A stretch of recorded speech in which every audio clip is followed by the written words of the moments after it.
अस्सलामुअलैकुम दोस्तों, क्रिकेट की ताज़ा तरीन अपडेट हासिल करने के लिए मेरे चैनल को सब्सक्राइब कर लें। पाकिस्तान के नौ मुंतखब टेस्ट कप्तान शान मसूद ने कैनबरा में ऑस्ट्रेलवी प्राइम मिनिस्टर 11 के खिलाफ 4 रोज़ा मैच के इफ्तिताही दिन शानदार कारकर्दगी का मुजाहरा किया।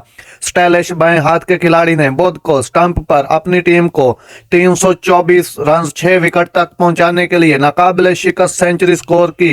मसूद ने 235 गेंदों में 13 चौकों और एक छक्के की मदद से 156 रन बनाए। पहले बैटिंग का फैसला करने के बाद पाकिस्तान के ओपनर इमाम उल हक जल्द आउट हो गए 9 रन बनाने के बाद। उसके बाद अब्दुल्ला शफीक और मसूद ने दूसरी विकेट के लिए 58 रन जोड़े। इससे कबल साबिक खिलाड़ी 38 रन बनाने के बाद मार्क स्टैकटी के हाथों आउट हुए। शफीक के आउट होने के बाद आने वाले स्टार बल्लेबाज बाबर आजम ने 88 गेंदों में 5 चौकों की मदद से 40 रन बनाए। उन्होंने शान मसूद के साथ तीसरी विकेट के लिए 92 रन जोड़े। विकेट कीपर बल्लेबाज सरफराज अहमद ने भी 47 गेंदों पर 6 चौकों की मदद से 41 रन की शानदार इनिंग्स खेली।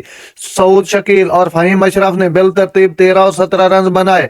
होम साइड के चार्डन बैगन ने 17 ओवर में 63 रन दिए। 3 विकेटें के एदाद शुमार के साथ बॉलर के इंतखाब करते थे। 4 रोज़ा मैच के अख्ताम के बाद पाकिस्तान और ऑस्ट्रेलिया के दरमियान 3 मैचों की टेस्ट सीरीज भी खेली जानी है। नादरीन, ऐसी बार वक्त खबरें सुनने के लिए मेरे चैनल को सब्सक्राइब कर लें। अल्लाह हाफिज।